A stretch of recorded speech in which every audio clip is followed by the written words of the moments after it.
В этом выпуске подведение итогов сразу 4 соревнований, внимание на ебщики и открытие второго магазина Loud Sound в Питере снова прошли не без приключений.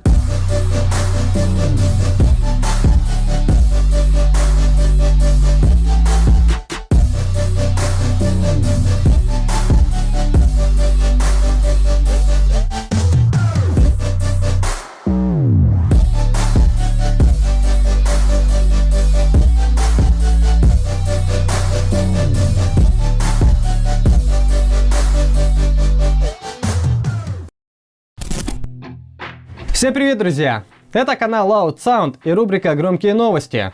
Перед тем, как начать выпуск, я хочу от души поздравить всех спортсменов и болеющих автозвуком с наступившим сезоном соревнований. И пожелать вам больших результатов, стабильных систем и только честного судейства. Ну а тем, кто еще не напилил свой проект, как я, наконец-таки его допилить. Ну, а теперь поехали. 6 апреля в Ростове-на-Дону прошло открытие соревновательного сезона 2019, на котором был представлен совершенно новый формат USD. На мое удивление, площадка была полностью забита разного рода проектами. Автозвук, тюнинг, тимпосадочники, басик и даже дрифт. Пизданулся. Главным событием этапа, конечно, стал рес Андрюхи Бровкина. Теперь его можно смело поздравить, потому что он наконец-таки перевалил за отметку 160. Наконец-таки! Андрюха, молодец! А если быть точнее, система стабильно показывает цифры 161,6 дБ. Громкий говорит, где 162? Где 163, понимаешь? Такой рез был достигнут за счет изменения системы. Теперь в ней стоят 6 топовых 315 неосабов и 6 5/5 усей. Валит, поверьте мне на слово, очень бодро. Да даже Витя оценил. Не, я реально путал, успевает. Мне тоже удалось обмузониться, и не один раз. Потому что в первый раз забыл нажать на кнопку «Запись». Прикинь, я лошара не заснял нифига. Это капец. Сейчас второй раз придется. Блядь, это надо, знаешь, вот прям лошара вот это все. Витя Моц дофлексился потолком до того, что по пути домой потерял люк. Я еще не знаю, что там на крыше, просто... Где он? Где люк? Но, надо отдать ему должное, хейр-триками в своем стиле он порадовал девчат новыми прическами. Да, не один десяток. Витя, это ты сделал? Пожалуй, самой валящей тачкой этапа стал Денис Лачкач. С его слов, это самое большое количество людей, которых он смог раскачать на одном этапе. Нельзя не отметить и Бэху Коли Блажко, в которой стоят 4 ультиматума в оформлении гроб. Валит тоже не слабо. Под вечер даже не выдержала крышка багажника и сломалась пополам. Ее разрывает. Но к ней мы еще вернемся. 20 апреля в городе Краснодар прошел первый этап формата Раска, которая посетила огромное количество как людей, так и громких проектов, таких как Алекс Просад Тим, Рам Медведей, громкая Бэха Тёма из города Сочи, Лачкач, Чувак, это рэпчик. Чаракес РДВ, Пацанская семерка Вани и много других не менее интересных проектов. Артем Поплавков, о котором мы рассказывали в прошлом выпуске, уже успел выкатить свою обновленную кристалку. К сожалению, желаемый рез 160+ еще пока не достигнут, но это никак не помешало раскачать большое количество людей и, конечно же, меня. Еще один проект, у которого при включении системы многие сразу просятся в пляс, конечно же, про знаменитую царь-калитку, также собирала вокруг себя большое количество слушателей. Хочу отметить, что это, пожалуй, единственный проект, который положительно оценивает ее звучание как молодое, так и более старшее поколение. Почему старшая, вы знаете дальше. Особым вниманием я бы хотел выделить первый выезд Audi Рамазана. Помимо того, что она валит и валит от души, в ней ему удалось передать ту самую атмосферу страха. Я реально чуть не наложил, когда сел в салон. Эти картины, скелет за спиной, так еще и грамотно подобран трек делает свое дело. Впервые мне удалось послушать и популярный Ford Explorer от магазина Прозвук с двумя сабами Patriot XXL. Абсолютно точно так же, конечно, это 2 саба, собственно говоря, 4 усилителя, немножко фронта, судя по всему, как на юге делают фронты, у нас очень все скромно. Но я чувствую, там фронт не нужен, потому что Конечно. сзади меня вот такие вот два красавца. Настолько мягкий бас лично мне нигде не удавалось услышать. Рустам Касимов, думаю, сейчас никого не удивлю, в самом жестком классе на своей обновленной «Газели» смог занять первое место с результатом 175! И 7 децибел! Но это не все, чем смог удивить Рустам. После замеров он порадовал народ своей обновленной тылухой. Думаю, вам лучше самим посмотреть, как она валит. Эмоции просто не передать.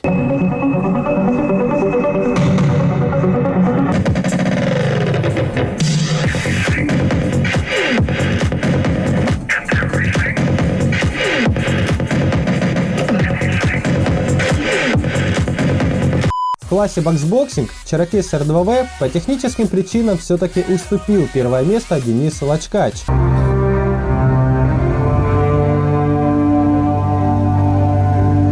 И Андрюха Бровкин также занял первое место в классе боксбоксинг «Стена». Да, я знаю, что у него гроб, но так как у него площадь динамиков больше, чем разрешают правила, он был переведен в класс выше.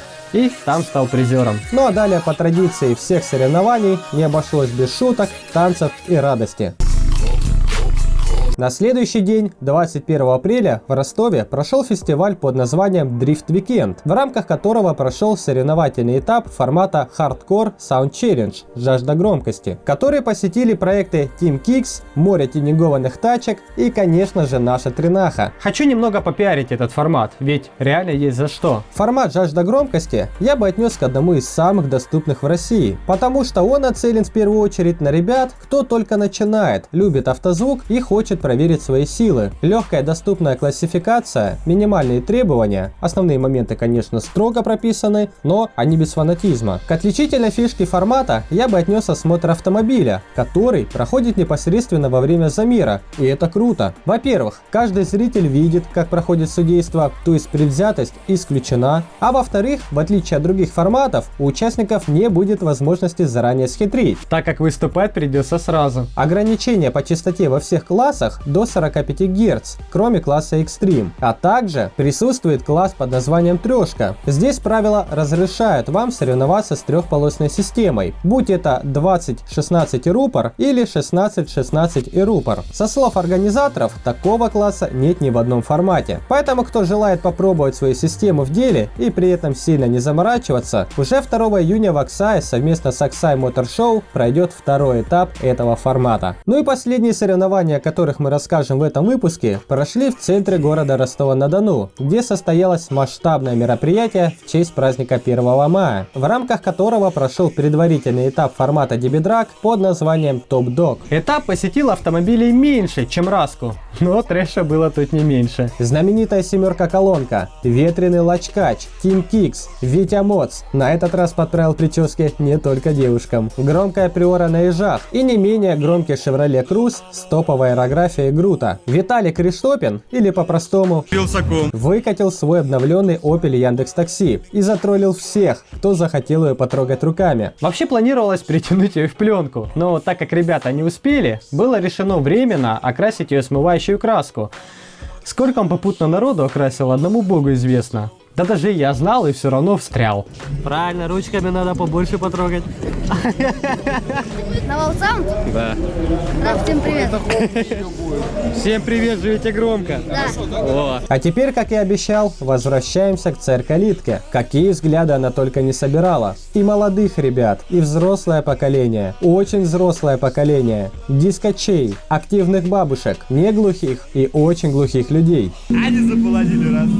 Чемпионом формата заслуженно стал Александр Поляков на Honda Fit, с чем мы его от души поздравляем. Ну и конечно, этап будет не этап, если на нем никто не танцевал. Здесь танцев было много, очень много, ну прям очень много.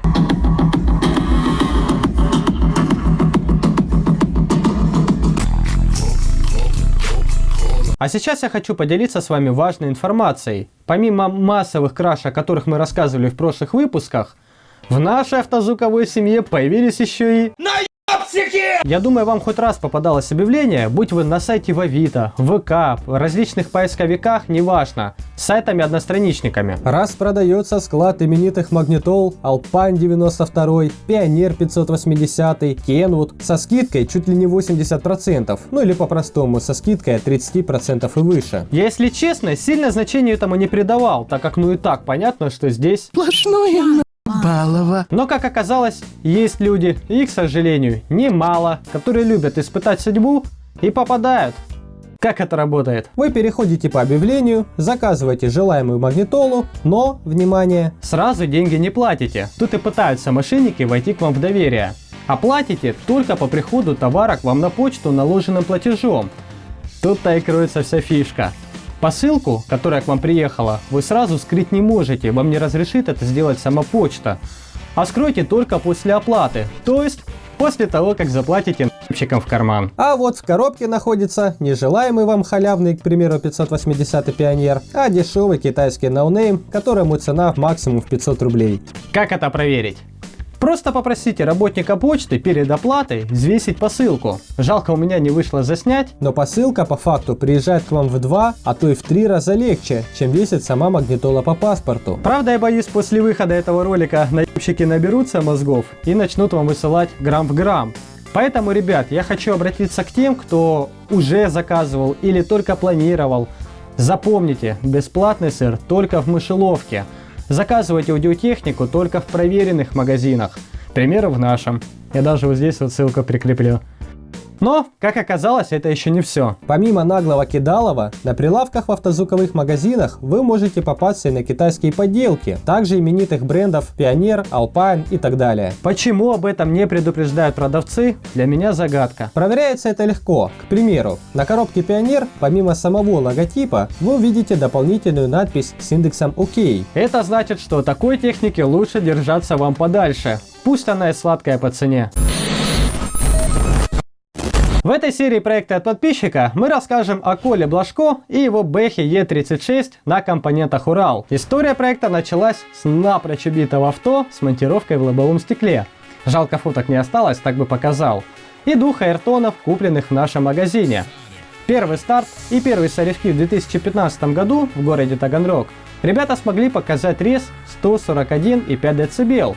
Но, как оказалось, тут только все начинается. В том же году ребята полностью меняют систему на 2 пятнахи Pride LC, которых питает один кикс-тысячник. Рез вырос и уже пошли первые призовые места в различных дворовых соревнованиях. Далее пошли эксперименты с мощностью, увеличением питания путем установки 2 генераторов и переделки короба на трубу против прошлой щели. Старания увенчались успехом, и система смогла перевалить за отметку 150+. В том же году, 2016, перед финалом, система снова подверглась изменениям. Вместо 2 LC-шек стали 2 пятнахи BB первой версии. И не зря. Рез-то вырос до 152 и 2 среднего и подарил ребятам чемпионство в формате SPL Show. 2017 год для ребят стал роковым. Ведь теперь они вошли в состав команды Урал Team. И тут, как говорится, понеслось. Система менялась за год по нескольку раз. То на 2 пятнахи дБ, которые питал мост из 2 3/5 моников, то на мост от 6 киловаттников. И, конечно, попутно рос и рез, который уже составлял 154 дБ в пике и подарил ребятам призовые места в таких форматах, как Раска, SPL Show и RBR. 2018 год для ребят прошел аналогично прошлому, только вместо 2 сабов децибела стали 2 пятнахи Урал Ультиматум.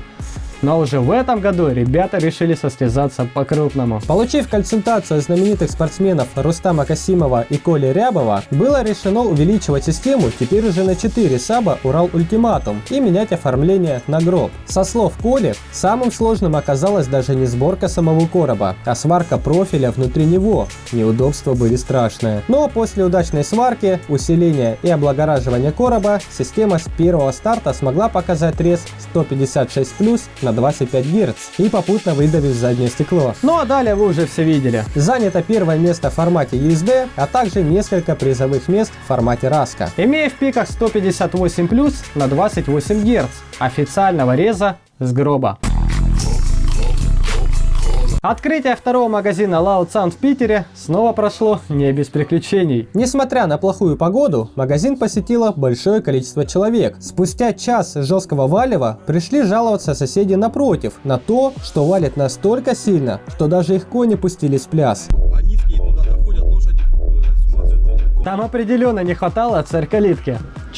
Поэтому было решено переместиться туда, где нет разумных людей, и начать движуху. Тринаху снова постигла участь, что и в прошлый раз. После продолжительного жесткого валева не выдержали подводящие на одном сабе, и валево продолжилось на 3 сабах. Зато посмотрите, как четко видна смерть на замедленочке. Это уже традиция какая-то. Питер 3 саба, значит. Помимо валева, ребята исполнили дрифт намерения. Причем на этих кадрах не жалко даже не Мерин, а оператора, который все это снимал. Саша благодарит всех, кто помог в организации, и тех, кто приехал на открытие, и надеется, что Тринаху послушали все, кто хотел. Подтвердить. Все послушали. Все, 3 раза все послушали. Когда все закончилось, Саша не стал нарушать сложившуюся традицию и укатил слушать музыку по просыпающимся улицам Питера. Кан! Ты знаешь, зачем я в Питер вообще приехал? Да, конечно, ко мне в гости. Нихуя, я тебе сейчас расскажу, смотри. Давай. Увидеть шпиль вот этот. Ну а на этом ролик подошел к концу. Как всегда, ставьте лайки, пишите комментарий. Ну а с вами был Стас. Всем пока. Вечность! Bad bitches in the building. Hey man, a couple real niggas in the building. Hey man, I'm finna kill niggas in the building. Hey man, I tell her way to fit the bottles and she tell me say when and I say church. We make it light up like a church. She wanna fuck and I say church. Do live on Sunday like a church. Oh, praise.